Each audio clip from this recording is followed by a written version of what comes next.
Welcome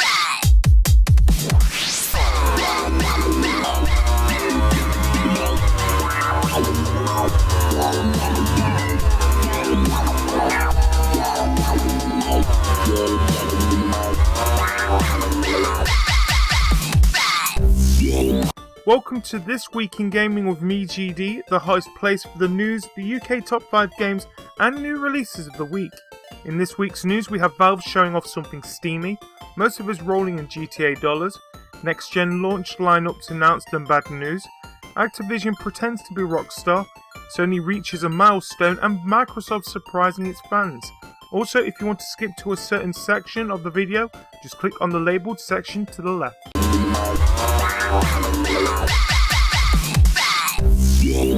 First in this week's news, Valve have revealed the prototype of its very first Steam machine, part of its lineup of computer console hybrids designed to run Steam titles right on your telly. According to The Verge, the consumer versions of the Steam machines will be unveiled in January at the Consumer Electronics Show, and the various consoles are slated to ship mid-2014. The prototype unit detailed in the report is 12 inches long and 2.9 inches tall, evidently a smidge larger than the Xbox 360, but there will be multiple variants with a wide range of sizes and processing power. The Verge also saw its dual trackpad-based controller, which contained a trackball at one point. Apparently it got a bit of a learning curve to it, but Valve will be crowdsourcing controller profiles for every game on Steam, so the default control setup will be whatever people tend to use the most. From there, players will be able to tweak it to their liking. Fascinatingly, Valve co-founder Gabe Newell told The Verge that the company initially considered using biometric sensors on the controller, but realized that the hands weren't a good source for this, and Valve staff hinted that they were working on a VR headset that would gather such biometric feedback from one's earlobes to deduce players' responses to stimuli, allegedly to alter the game based on if players are scared or excited. That's not to say that Valve won't be supporting the Oculus Rift in the meantime. Valve designer Craig Kuma noted, "We've been talking to Oculus pretty extensively about how we can help them with Steam." Next in the news, the wait is finally over and the promise of free GTA 5 cash has come true as publisher Rockstar confirms it has started to roll out the GTA Online stimulus package. With last month's GTA Online launch having been plagued by issues and bugs, Rockstar previously confirmed that it would provide all affected gamers with $500,000 worth of in-game GTA 5 cash as an apology. Having been hit by a number of delays, this GTA stimulus package is now being rolled out to all GTA Online gamers who played during October. Given the number of gamers playing GTA Online, Rockstar has warned that this rollout could take a number of days, and as such, those waiting for their free GTA cash should not be concerned if it hasn't already dropped. A compensatory measure to make amends for a number of issues with the game, Rockstar is still fixing a range of GTA 5 bugs. Earlier this week, GTA Online Update 1.05 was introduced to address problems with saving vehicle modifications. The company stated, "Thanks go out to everyone for their continued patience and understanding while we work through these issues, and we can't wait to bring more into the world of GTA Online." On that note, stay tuned for more details on the Beach Bum update soon, along with upcoming social club event announcements and more here at the Newswire. Also in the news this week, there's a good chance you're already well acquainted with most of the launch titles for the PlayStation 4 by now, but Sony has last week made things official and confirmed the complete list of titles that will be available on day one. That list totals 24 retail and download-only games in all for the UK, compared to the 23 for the Xbox One, 10 of which overlap between the two consoles. Including is 5 first-party titles, 12 third-party games, and 5 from indie developers.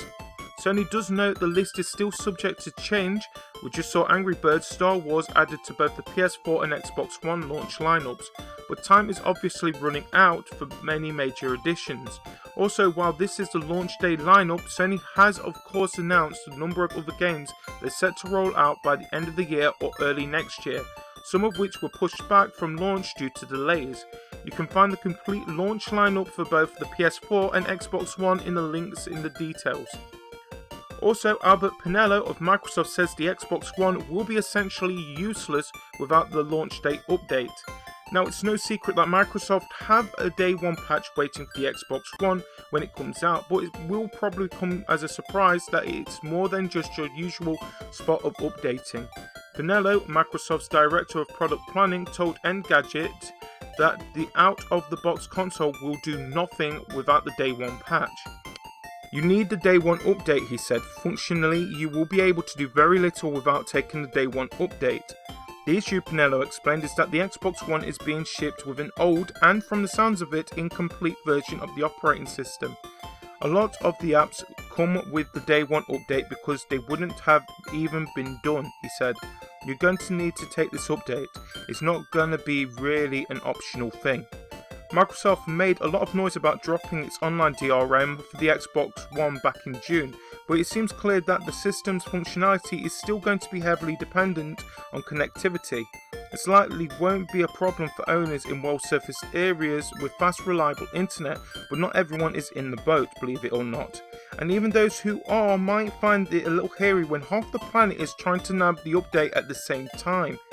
Sony has also reassured potential PlayStation 4 owners that they will be able to download the console's day one patch in the background, meaning they will not have to wait to play games at launch. The 300 MB update is expected to take up to 15 minutes to download, Sony warned last week. The company's worldwide studios boss, Shuei Yoshida, explained on Twitter that the update could be downloaded while users play games. Thanks VG 24/7. Next in the news, Activision announced that Call of Duty Ghosts generated $1 billion in worldwide revenue on launch day. Activision specifically noted it in its announcement that it sold more than $1 billion of Call of Duty Ghosts into retail stores worldwide as of day one, meaning the figure is made up of units sold to retailers and not necessarily sales to consumers. By comparison, Call of Duty Black Ops 2 needed 15 days to reach $1 billion in sales, though that figure included units sold to consumers and not only to retailers. Citing data from Microsoft, Activision also announced that Call of Duty Ghosts has moved to the top spot on Xbox Live as the most played game this week. On the Xbox 360, average play sessions for Call of Duty Ghosts have been longer than Black Ops 2 or Modern Warfare 3 over the same period, Activision said. Looking ahead to the game's release at launch for Xbox One and PlayStation 4, Activision Publishing CEO Eric Hirschberg said Call of Duty Ghosts will be more successful than all others. This is the must-have launch title for the next generation of consoles, and we expect Call of Duty Ghosts to be the most successful launch title for the Xbox One and PS4 by a wide margin. Call of Duty Ghosts is GameStop's most pre-ordered next-generation game, Hirschberg said, citing data from the retailer. Rockstar Games' Grand Theft Auto 5 generated $800 million on day one and $1 billion in 3 days.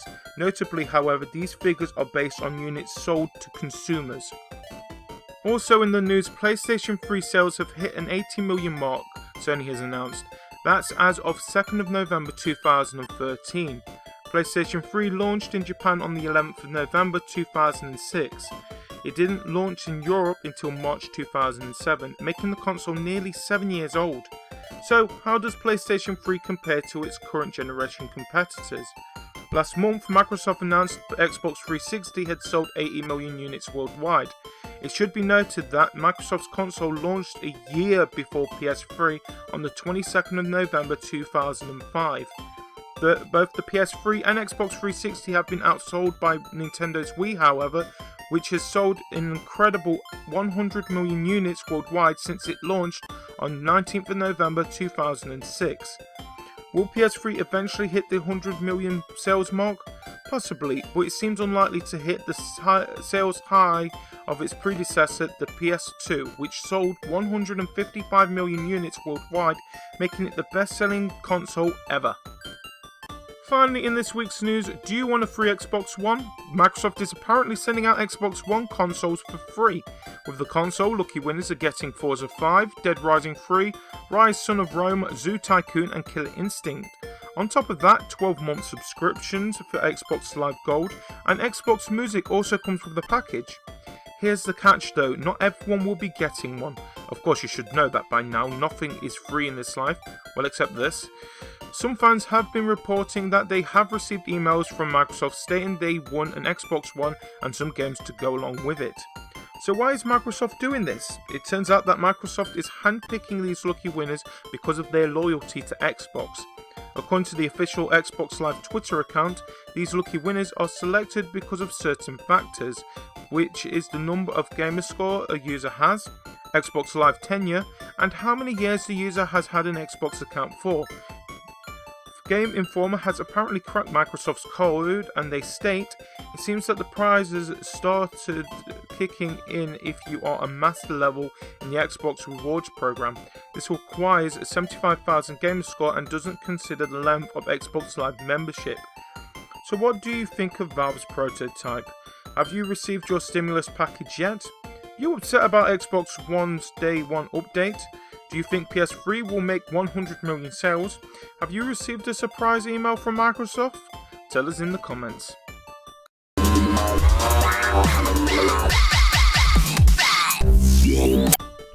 Now it's time for the UK Top 5.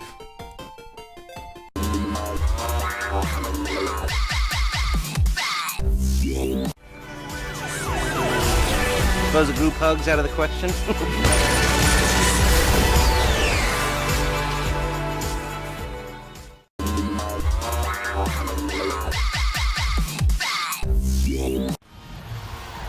A spazio verticale, Balotelli, che gol, splendida rete.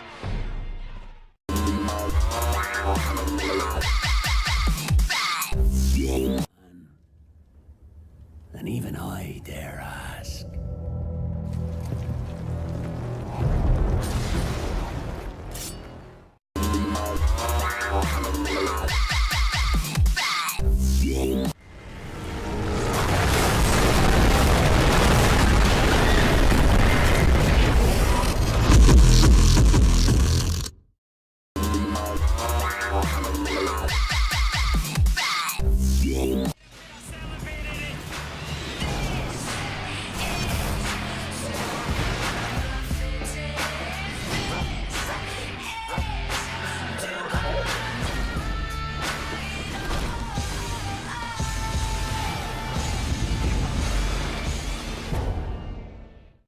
And that's it for the UK Top 5 this week. To check the full Top 20, just click on the links in the details below.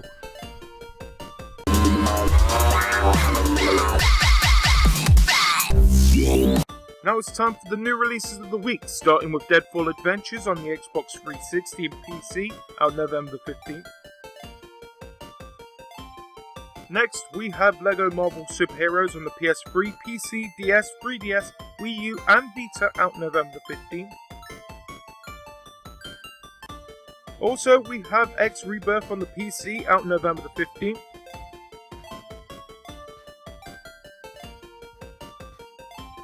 And finally, we have XCOM Enemy Within on the Xbox 360, PS3 and PC, out November the 15th. That's it for another week in gaming for the week ending 9th of November. Follow us on Twitter or Facebook in the links below. Also, if you like the show, click on the subscribe button and like button below. And remember to tune in next week for more of the hottest news, UK Top 5 and new releases for the week, right here on Another Week in Gaming.